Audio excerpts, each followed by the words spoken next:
भाभी का भाई रोज मुझसे मिलने की ख्वाहिश करता है। जब मैं भाभी से शिकायत करती हूँ तो वो कहती है कि मुझ पे भरोसा रखो और फिर मुझे कमरे में भेजकर खुद बाहर पहरा देती है। एक दिन मैंने भाभी को कमरे में भेज दिया। थोड़ी देर बाद जब मैंने छुप कर देखा तो मेरे होश उड़ गए। मैं एक खूबसूरत और जवान लड़की हूँ, 18 साल की हूँ। हर लड़का मेरे हुस्न का दीवाना है और मेरे गुब्बारे भी बहुत अच्छे हैं, लेकिन भाभी का भाई तो खास तौर पर मेरे पीछे है। वो कुछ दिनों से हमारे घर में रह रहा है, नौकरी की तलाश में था, लेकिन मुझसे मिलने के बाद अपनी तलाश भूल गया है। मैं सबके लिए खाना बनाती हूँ। भाभी का भाई तीसरी मंजिल पर रहता है। मेरे भाई ने उससे वहां मुंतकिल किया हुआ है। जाओ किरण, अवैस को खाना दे दो, वो भूखा होगा, भाभी ने मेरे हाथ में टरे देते हुए कहा। मैंने जी भाभी कहकर ऊपर जाने का इरादा किया। मैं अवैस के कमरे में जाने से डर रही थी, क्योंकि वो मुझसे तन्हाई में मिलने की ख्वाहिश करता था और मैं उसकी ये ख्वाहिश पूरी नहीं कर सकती थी। बहरहाल अपने खौफ पर काबू पाकर मैं कमरे में दाखिल हुई। अवैस पंखे के नीचे बैठा हुआ था। मुझे देखकर फौरन खड़ा हो गया और खुशी से बोला, मैं तुम्हारा ही इंतजार कर रहा था। किरण, आओ मेरे पास बैठो, हम दोनों बातें करते हैं और फिर बातों ही बातों में अगर मौका मिला तो कुछ और भी कर लेंगे। मैंने कहा, मैं तुम्हें खाना देने आई हूँ, खामोशी से खा लो, और टरे मेज पर रखकर सख्त लहजे में वहां से जाने लगे। इतने में अवैस ने मुझे कलाई से पकड़कर अपने करीब कर लिया। हमारे जिस्म आपस में मिल गए थे।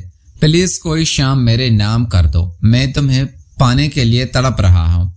मैंने कुछ कहा, छोड़ो मुझे अवैस, और बड़ी मुश्किल से खुद को उसकी गिरफ्त से आजाद करवाया और भागकर अपने कमरे में चली गई। फिर अवैस के बारे में सोचने लगी। इतने में मेरी भाभी मेरे पास आई और बोली, क्या हुआ किरण, तुम परेशान क्यों नजर आ रही हो? तुम तो अवैस को खाना देने गई थी, क्या हुआ, कुछ हुआ है?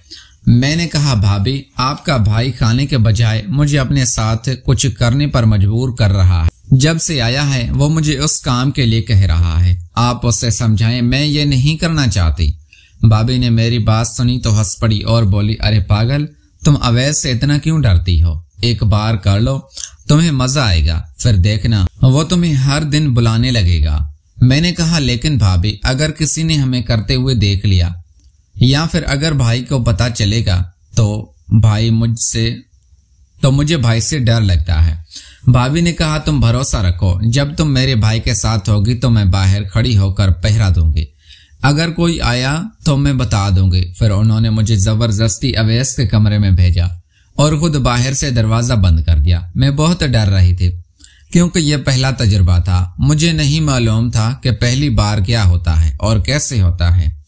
अवैस ने मुझे अपने पास देखकर मुस्कुराया और फिर मुझे अपनी बाहों की तरह बिठा लिया और मेरे साथ खेलने लगा, और उसने मुझे 2 घंटे बाद अपनी मर्जी से छोड़ा। मेरी हालत बहुत खराब हो गई थी, मैं ठीक से चल भी नहीं पा रही थी। जब आवाजें आना बंद हो गई तो भाभी समझ गई कि हम खेल खत्म कर चुके हैं। वो दरवाजा खोलकर अंदर आई और मुझे पकड़कर मेरे कमरे में ले आई और पूछने लगी, मजा आया? मैंने कहा, भाभी, आपके भाई ने मेरे साथ ये सब अच्छा नहीं किया। अब मैं दोबारा आपके भाई के साथ ये खेल नहीं खेलूंगी। मैंने भाभी को दोबारा ये खेल खेलने से मना कर दिया। मुझे ये बताओ, क्या तुम्हें मजा आया या नहीं? भाभी ने सवाल किया। मैंने सच बताते हुए कहा, हाँ, मुझे मजा तो आया था। तो फिर क्या मसला है? जब मजा आया तो हर दिन खेलो और लुत्फ उठाओ, कल फिर तैयार रहना, भाभी ने कहा और वहां से चली गई। मैं सोचने लगी कि भाभी ऐसा क्यों कह रही है, वो खुद क्यों मुझे अपने भाई के हाथों इस्तेमाल करवा रही है। मैं दिल ही दिल में पछता रही थी कि भाभी की बात मानकर मैंने अच्छा नहीं किया। मैं थक गई थी, इसलिए सो गई। जब पानी पीने उठी तो देखा कि अवैस मेरी मोबाइल पर वीडियो भेजी हुई थी। उसने उन्हें देखकर मुझे कुछ होने लगा था, मगर वो मैसेज पर मुझे अपने कमरे में आने से मना कर रहा था। लेकिन मैं खुद पर काबू ना पा सकी और अवैस के कमरे में चले गए। रात के 2 बजे अपने भाभी को भाई के कमरे से चोरों की तरह निकलते हुए देखकर मुझे शक होने लगा कि कहीं वो दोनों छुपकर कुछ कर रहे हैं।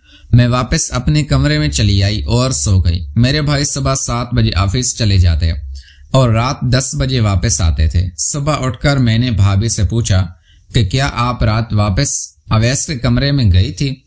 तो उन्होंने झूठ बोला, नहीं, मैं नहीं गई। मुझे पूरा यकीन हो गया کہ ان کے درمیان کچھ ہے۔ چھوڑو ان سب باتوں کو، یہ بتاؤ رات کو کیا پروگرام ہوا ہے تمہارا؟ بھابھی نے بات کو بدل دی اور مجھ سے پوچھنے لگی کہ میں کب ان کے بھائی کے ساتھ کھیلوں گی۔ میں ان کی بات سن کر شرما گئی تو وہ ہنس پڑی اور بولی اچھا ٹھیک ہے، تم اپنے کمرے میں جاؤ، میں اسے بھیجتی ہوں۔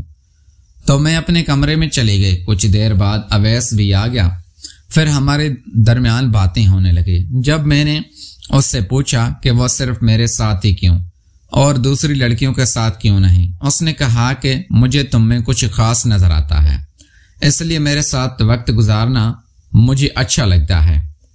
اس دن وہ میری کسی اور ہی جگہ سے کھیلنے کی خواہش رکھتا تھا، مگر میں نے اس کو صاف انکار کر دیا، لیکن وہ اپنی مرضی کرنے لگا تو میں نے بھابھی کو آواز دینا شروع کر دی کہ وہ مجھے اس ظلم سے بچا لیں، لیکن انہوں نے میری بات نہیں سنی۔ آج 4 گھنٹوں بعد اس نے مجھے چھوڑا۔ اگلے دن رات کو بھابھی نے پھر مجھے اویس کے کمرے میں جانے کو کہا، لیکن میں نہیں گئی۔ میں نے کہا کہ آج میں آپ کے کمرے میں ہی رہوں گی۔ اس دن میں نے اویس کے کمرے میں کیمرہ لگا دیا تھا تاکہ دیکھ سکوں کہ ان دونوں کے درمیان کیا چل رہا ہے۔